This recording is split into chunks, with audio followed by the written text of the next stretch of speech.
In this video, we'll show you how to change the rear sway bar end links on your Ford Fusion. You can find them on CarParts.com via the link in the description. For safety reasons, we strongly suggest watching our video on how to jack your Ford Fusion safely. The end link connects the rear sway bar to the lower control arms to keep the wheels firmly on the ground at all times. The components to be removed are very often seized up, so don't hesitate to brush and to use penetrating oil to make removal easier.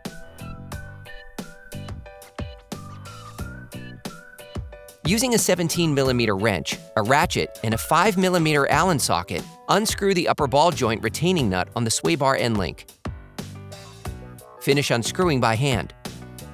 Using a ratchet and a 14mm socket, unscrew the lower retaining bolt on the sway bar end link. Finish unscrewing by hand. To make the rear sway bar end link removal and installation easier, you can remove the sway bar bushing. Brush the metal bracket retaining nuts and spray them with penetrating oil. Using a ratchet and a 14mm socket, unscrew the sway bar bracket retaining bolt and nut.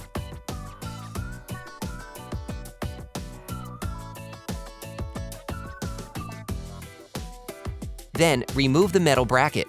Lift it off using a small crowbar as a lever. Remove the bushing. You can now remove the link.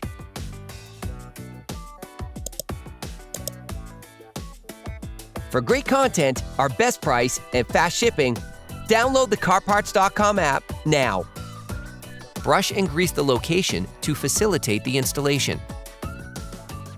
You can order the sway bar end link used in the video on CarParts.com through the link in the description. Take the new link and unscrew the nut supplied with it. You can now put the sway bar end link back in place.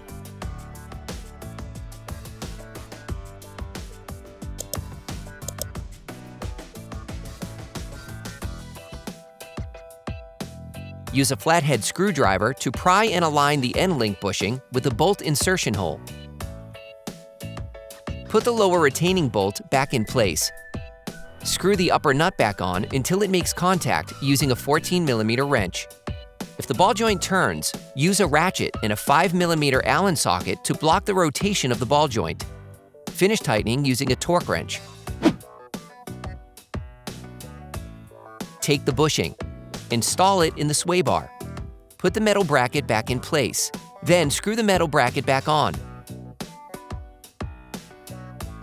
Finish tightening using a torque wrench. Then you will be able to put the wheels back on your vehicle. Put your vehicle back on the ground before properly fixing the wheels in place.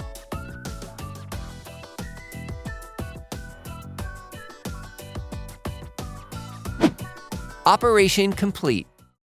Quality parts, priced right.